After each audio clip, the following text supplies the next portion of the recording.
ಅದ್ಭುತ ಸ್ವರೂಪನು ಆಲೋಚನಕರ್ತನು ಪರಾಕ್ರಮಿಯಾಗಿರುವಂಥ ಯೇಸು ಕ್ರಿಸ್ತನ ಸುಮಧುರವಾದ ನಾಮದಲ್ಲಿ ನಿಮ್ಮೆಲ್ಲರನ್ನ ವಂದಿಸುತ್ತೇನೆ.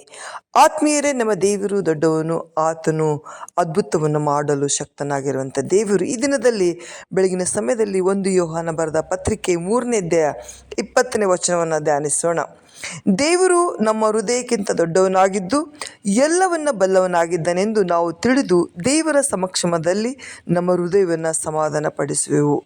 ಆತ್ಮೀಯರೇ, ನಮ್ಮ ದೇವರು ನಮ್ಮ ಹೃದಯಕ್ಕಿಂತ ದೊಡ್ಡವನು.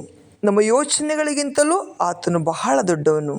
ಮಾತ್ರವಲ್ಲ, ನಮ್ಮ ಹೃದಯದ ಆಲೋಚನೆಗಳನ್ನು ಆತನು ಬಲ್ಲವನಾಗಿದ್ದಾನೆ. ನಮ್ಮ ಹೃದಯದ ಯೋಚನೆಗಳು ಕೊಂಚ, ನಮ್ಮ ಕಣ್ಣುಗಳು ನೋಡುವುದು ಅದು ಸ್ವಲ್ಪ, ನಮ್ಮ ಚಿಂತನೆಗಳು ಹೋಗುವುದು ಸ್ವಲ್ಪ ದೂರ ಮಾತ್ರವೇ ಪ್ರೇರೆ. ಆದರೆ ಕರ್ತನು ಅವೆಲ್ಲಕ್ಕಿಂತಲೂ ದೊಡ್ಡವನಾಗಿದ್ದು ಎಲ್ಲವನ್ನ ಗಮನಿಸುವನಾಗಿದ್ದಾನೆ.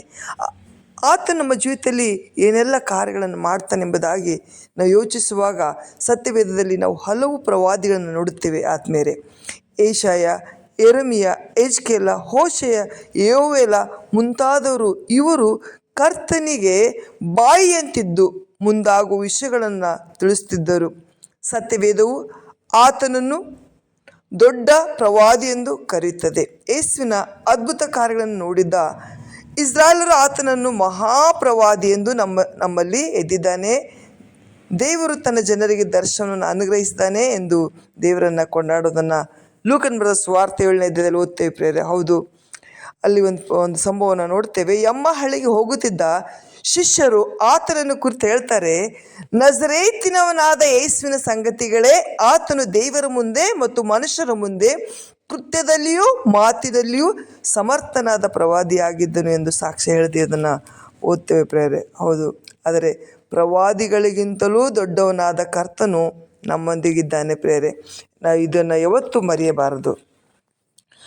ಆತನೇ ತಂದೆ ಬಳಿಯಿಂದ ಎಲ್ಲವನ್ನು ನಮಗೆ ತಿಳಿಸ್ತಾನೆ. ಆತನ ಮಾತಿಗೆ ಕಿವಿಗೊಟ್ಟರೆ ನಾವು ಎಡವಿ ಬೀಳುವುದೇ ಇಲ್ಲ. ಬೇರೆ ಕರ್ತನು ಬಹಳ ದೊಡ್ಡವನಾಗಿದ್ದಾನೆ ಎಂಬುದಾಗಿ ಸತ್ಯವೇದದಲ್ಲಿ ಹಲವು ಪ್ರಧಾನ ಯಾಜಕರನ್ನು ಕುರಿತಾಗಿ ಕೂಡ ನೋಡುತ್ತೇವೆ. ಮೊದಲ ಪ್ರಧಾನ ಯಾಜಕನು ಆರೋನನು. ಯೇಸು ಕ್ರಿಸ್ತನ ದಿನಗಳಲ್ಲಿ ಕಾಯಫರು ಪ್ರಧಾನ ಯಾಜಕರಾಗಿರ್ತಾರೆ ಪ್ರೇರೆ. ಪ್ರಧಾನ ಯಾಜಕನ ಕೆಲಸವು ಜನರನ್ನು ದೇವರ ಬಳಿಗೆ ನಡೆಸುವುದು ಆಗಿತ್ತು. ಹಳೆಯ ಒಡಂಬಡಿಕೆಯಲ್ಲಿ ಪ್ರಧಾನ ಯಾಜಕರು ಜನರಿಗಾಗಿ ಬಲಿ ಅರ್ಪಿಸಲು ಕುರಿಮರಿಯ ರಕ್ತದೊಂದಿಗೆ ಮಹಾಪರಿಶುದ್ಧ ಸ್ಥಳವನ್ನು ಪ್ರವೇಶಿಸಿ ದೇವರ ಬಳಿಯಲ್ಲಿ ಜನರಿಗಾಗಿ ಬೇಡಿಕೊಳ್ತಾ ಇದ್ದು ಪ್ರೇರೆ. ದೇವರ ಸನ್ನಿಧಾನದಿಂದ ಜನರನ್ನು ಆಶೀರ್ವದಿಸ್ತಾ ಇದ್ದರು. ಆದರೆ ಯೇಸು ಕ್ರಿಸ್ತನಾದರೂ ಪಾಪವಿಲ್ಲದ ಪ್ರಧಾನ ಯಾಜಕನಾಗಿರುವುದರಿಂದ ಶಿಲುಬೆಯಲ್ಲಿ ಸುರಿಸಿದ ಆತನ ಸ್ವಂತ ರಕ್ತದಿಂದ ನಮಗೆ ಪಾಪ ಕ್ಷಮಾಪಣೆಯನ್ನು, ರಕ್ಷಣೆಯನ್ನು ತಂದು ತಂದೆಯ ಬಲಗಡೆಯಲ್ಲಿ ಕುಳಿತು ಇಂದಿಗೂ ನಮಗಾಗಿ ಆತನು ಬೇಡಿಕೊಳ್ಳುತ್ತಿರುವ ಪ್ರಧಾನ ಯಾಜಕನಾಗಿದ್ದಾನೆ ಪ್ರಿಯರೇ. ಜೀವ ಸ್ವರೂಪನಾದ ಪ್ರಧಾನ ಯಾಜಕನಾಗಿ ಇದ್ದುದರಿಂದ ನಮ್ಮನ್ನು ಸಂಪೂರ್ಣವಾಗಿ ರಕ್ಷಿಸಲು ಆತನು ಶಕ್ತನಾಗಿದ್ದಾನೆ.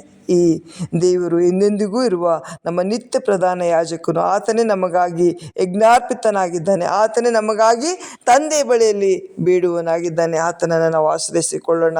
ದೇವರು ಸತ್ಯವೇದದಲ್ಲಿ ಇನ್ನೂ ಅನೇಕ ವಿಷಯಗಳಿದೆ. ದೇವರು ನಮ್ಮ ಕುರುಬನಾಗಿದ್ದಾನೆ ಎಂಬುದಾಗಿ. ಆತನು ಬಹಳ ದೊಡ್ಡವನು.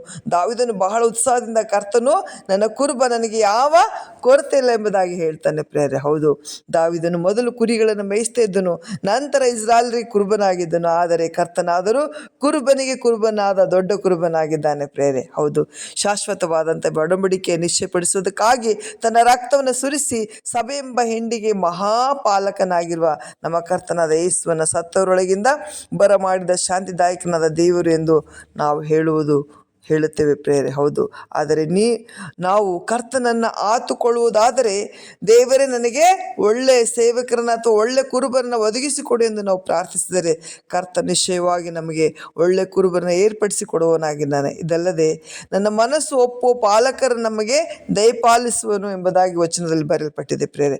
ಅವರು ನಿಮ್ಮನ್ನು ಜ್ಞಾನ ವಿವೇಕಗಳಿಂದ ಪೋಷಿಸುವರು. ಪ್ರೀತಿಯ ದೇವರ ಮಕ್ಕಳೇ, ಕರ್ತನು ನಿಮಗೆ ಒಳ್ಳೆ ಕುರುಬನಾಗಿದ್ದು ಮಾರ್ಗವನ್ನು ನಡೆಸುವುದರಿಂದ ಆತನು ನಿಮ್ಮನ್ನು ಹಸಿರು ಹುಲ್ಲುಗಾವಲುಗಳಲ್ಲಿ ಆತನು ನಡೆಸಿ ನೀರಿನ ಕಾಲುವೆಗಳ ಬಳಿಗೆ ನಡೆಸ್ತಾನೆ ಪ್ರೇರೆ.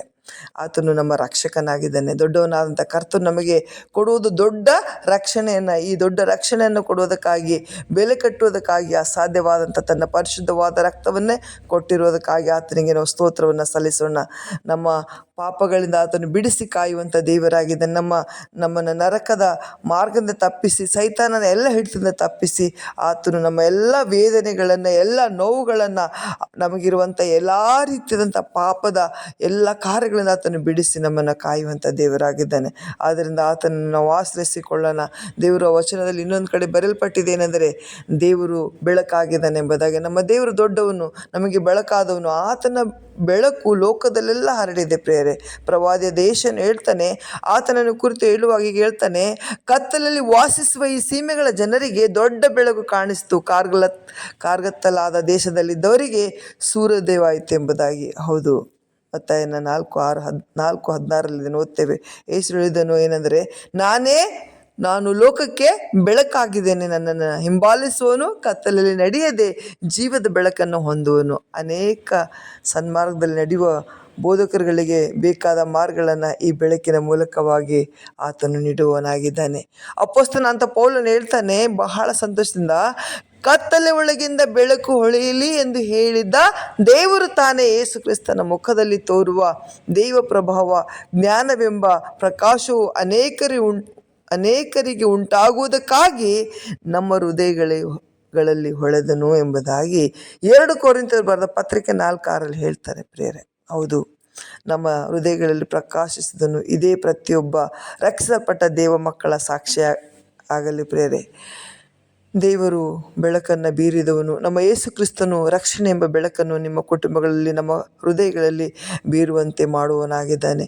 ನಿಮ್ಮ ಮನೆಯಲ್ಲಿ ಈ ಮಹಿಮೆಯಾದ ಬೆಳಕು ತುಂಬಲ್ಪಡಲಿ. ಯಾಕಂದರೆ ದೇವರು ದೊಡ್ಡವನಾಗಿದ್ದಾನೆ. ನಮ್ಮ ದೇವರು ಮಹಾದೇವರು ಎಂದು ತೀತನು ಸಹ ಹೇಳ್ತಾನೆ. ಆತನು ಮಹಾ ದೊಡ್ಡವನು, ಎಂದಿಗೂ ನಮ್ಮೊಂದಿಗೆ ಆತನು ಇರುವವನಾಗಿದ್ದಾನೆ. ಇಷ್ಟು ಸಮೀಪವಾಗಿರುವ ದೇವರು ಯಾವ ಜನಾಂಗದವರಿಗೂ ಇಲ್ಲ ಪ್ರಿಯರೇ. ನಾವು ಆತನವರು, ಆತನೇ ನಮಗೆ ಆಶ್ರಯ ದುರ್ಗವಾಗಿದ್ದಾನೆ. ಆತನೇ ಸಕಲ ಘನಮಾನಕ್ಕೂ ಸ್ತುತಿಗೂ ಸ್ತೋತ್ರಕ್ಕೂ ಯೋಗ್ಯನು. ಆ ಮಹಾದೇವರು ನಮ್ಮ ದೇವರಾಗಿದ್ದಾನೆ. ನಾವು ಸಂಪೂರ್ಣವಾಗಿ ಆತನವರಾಗಿದ್ದೇವೆ. ದೇವರು ಎಲ್ಲ ಮನುಷ್ಯರಿಗಿಂತಲೂ, ದೇವದೂತರಿಗಿಂತಲೂ, ಪ್ರವಾದಿಗಳಿಗಿಂತಲೂ ದೊಡ್ಡವನು. ಇಬ್ರಿಯ ಪತ್ರಿಕೆಯನ್ನು ಅಂದರೆ 5ನೇ ಅಧ್ಯಾಯದಿಂದ ಹಿಡಿದು 13ನೇ ಅಧ್ಯಾಯದವರೆಗೆ ಯೇಸು ಕ್ರಿಸ್ತನು ಯಾರಾಗಿದ್ದನೆಂತಲೂ ದೊಡ್ಡವನು ಎಂಬುದನ್ನು ತಿಳಿಸ್ತದೆ ಪ್ರೇರೆ. ಹೌದು, ನಮ್ಮ ಕರ್ತನು ದೊಡ್ಡವನು. ಇಷ್ಟು ದೊಡ್ಡ ದೇವರು ನಮ್ಮ ದೇವರಾಗಿದ್ದಾನೆ. ಇಬ್ರಿಯ ಗ್ರಂಥವು ನಮ್ಮ ದೇವರು ಎಷ್ಟು ದೊಡ್ಡವನೆಂದು ಅದು ನಿರೂಪಿಸಿ ತೋರಿಸುವಂಥದ್ದಾಗಿದೆ. ಆದರೆ ನಿದಿನಗಳಲ್ಲಿ ದೊಡ್ಡವನಾಗಿರುವಂಥ ದೇವರ ಸಮ್ಮುಖದಲ್ಲಿ ನಮ್ಮ ಜೀವಿತಗಳನ್ನು ಒಪ್ಪಿಸಿಕೊಡೋಣ. ಕಷ್ಟ, ಸಂಕಷ್ಟಗಳು, ಚಿಂತೆಗಳು ಏನೇ ಆಗಿದ್ದರೂ ಆತನ ಸಮ್ಮುಖದಲ್ಲಿ ದೇವರು ದೊಡ್ಡವನು, ನನ್ನನ್ನು ಬೇಡಿಸಿ ಕಾಪಾಡ್ತಾನೆ ಅಂತ ನಿರೀಕ್ಷೆಯೊಂದಿಗೆ ಜೀವಿಸೋಣ. ದೇವರು ತಾನೇ ನಮ್ಮೆಲ್ಲರನ್ನ ಆಶೀರ್ವಾದ ಮಾಡಲಿ. ಆಮೇನ್. ಪ್ರೈಸ್